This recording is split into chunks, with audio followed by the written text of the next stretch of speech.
bayangkan seorang Abraham ya, betapa menderitanya dia ketika ia mengajak anaknya ini untuk ke tempat kurban dengan membawa kayu-kayu bakar. Siapa kurbannya?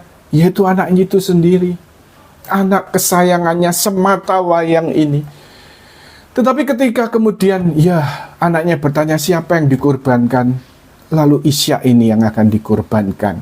Dan ketika dikurbankan, dan Allah kemudian sungguh-sungguh tergerak hatinya dengan ketaatan Abraham, sehingga korban Abraham di mana mau mengorbankan Ishak anaknya ini, segera kemudian Ishak ini digantikan korban anak domba Allah. Korban anak domba Allah yang kemudian ini juga menjadi janji Allah, suatu perjanjian Allah, di mana Allah sendiri akan mengorbankan sang anak domba Allah, yaitu Tuhan Yesus Kristus sendiri, untuk menyelamatkan kita. Demikian juga dalam perjanjian lama ketika Allah membebaskan Israel dari perbudakan Mesir. Di situ juga Musa dipakai Tuhan untuk menunjukkan satu perjanjian, di mana kemudian anak-anak sulung dari Israel yang diselamatkan ketika kemudian pintu-pintu rumah mereka diberikan tanda, yaitu darah dari anak domba. Dan ini juga suatu janji Allah. Allah akan menyelamatkan umat manusia, yaitu melalui sang anak domba Allah, darah anak domba Allah, yaitu Tuhan Yesus Kristus. Mari kita kembali merenungkan, salib bukan perhiasan, tetapi kita murid-murid Kristus diminta mengikuti Yesus yang tersalib. Sesudah Dia menyelamatkan kita, Dia memanggil kita menjadi murid-muridnya, menjadikan kita anak-anak Allah. Karena penebusannya disalib, karena kebangkitannya, Dia juga mengundang setiap kita untuk memikul salib bersama Dia, untuk menyangkal diri bersama Dia. Mari kita buka teks kitab suci dari Injil Lukas bab 9 ayat 22 sampai 26. Dan Yesus berkata, Anak manusia harus menanggung banyak penderitaan dan ditolak oleh tua-tua, imam-imam kepala dan ahli-ahli Taurat, lalu dibunuh dan dibangkitkan pada hari ketiga. Katanya kepada mereka semua, setiap orang yang mau mengikuti aku, ia harus menyangkal dirinya, memikul salibnya setiap hari dan mengikut aku. Karena barang siapa mau menyelamatkan nyawanya, ia akan kehilangan nyawanya. Tetapi barang siapa kehilangan nyawanya karena aku, ia akan menyelamatkannya. Apa gunanya seorang memperoleh seluruh dunia, tetapi ia membinasakan atau merugikan dirinya sendiri? Sebab barang siapa malu karena aku dan karena perkataanku, Anak manusia juga akan malu karena orang itu, apabila ia datang kelak dalam kemuliaannya dan dalam kemuliaan Bapa dan malaikat-malaikat kudus. Demikianlah sabda Tuhan. Terpujilah Kristus. Suatu ajakan, suatu undangan ya dari apa yang kemudian tadi saya sharingkan ya. Salib ini bukan hanya perhiasan, tetapi mau tidak mau salib kehidupan ini atau penderitaan juga mewarnai hidup seluruh umat manusia.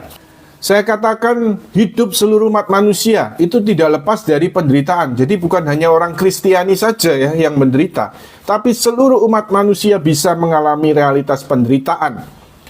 Tetapi dalam hal ini kita lihat bagaimana justru karena kedatangan Kristus di dalam dunia dan Kristus merelakan dirinya untuk mengalami penderitaan, wafat, disalib, dan kebangkitan, maka penderitaan yang dialami umat manusia itu dapat mempunyai nilai baru, yaitu mempunyai nilai keselamatan, mempunyai nilai penebusan. Baik, kita lihat di sini dalam Lukas bab 9 ayat 23 ya, secara khusus yang kita bahas malam ini, kita renungkan malam ini. Setiap orang yang mau mengikuti aku, ia harus menyangkal dirinya, memikul salibnya setiap hari dan mengikut aku. Jadi ini undangan Yesus, ajakan Yesus bagi para murid Kristus. Setiap orang yang mau mengikuti aku, hendaklah ia menyangkal dirinya, memikul salibnya setiap hari dan mengikuti aku. Menyangkal diri. Ya, kita memang diajak oleh gereja pada masa Prapaskah, masa puasa ini kurang lebih 40 hari ya, untuk melakukan pantang dan puasa. Tetapi memang peraturan gereja sangat, ya boleh dikatakan sangat ringan ya. Jadi boleh tentu dengan ya kebijakan sendiri, juga dengan kerinduan untuk memberikan suatu persembahan kepada Allah berupa pantang dan puasa. Tetapi memang apa yang diperintahkan Yesus supaya kita para muridnya menyangkal diri dan memikul salib setiap hari, ini tidak berlaku hanya masa Prapaskah. Karena itu Yesus katakan menyangkal diri dan memikul salib setiap hari. Waduh. Tetapi tentu satu hal perlu kita ingat, bukan dengan kekuatan kita sendiri, tetapi dengan kekuatan yang datang dari Kristus.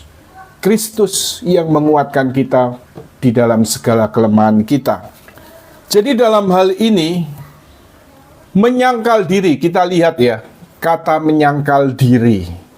Menyangkal diri, kalau kita mau lihat dari kitab suci, kata menyangkal ini kemudian juga serupa dengan kata menyangkal ketika Yesus ditangkap. Petrus kemudian menyangkal Yesus sampai 3 kali. Dalam arti Petrus, kata menyangkal ini artinya apa? Tidak mengenal Yesus. Jadi Yesus, dalam hal ini karena menyangkal, Petrus ini tidak mengenal Yesus. Kata-kata menyangkal ini. Jadi menyangkal artinya tidak mengenal. Ya, tidak mengenal di sini. Nah, kata yang sama dipakai untuk istilah menyangkal diri ini. Menyangkal diri artinya tidak mengenal diri. Berkata tidak terhadap diri kita dan juga keinginan-keinginan kita. Mengapa kita perlu menyangkal diri? Kita lihat bahwa ya, suatu realitas perjuangan rohani yang akan terus kita hadapi sebagai murid-murid Kristus, yaitu perjuangan menghadapi dunia, daging, dan setan.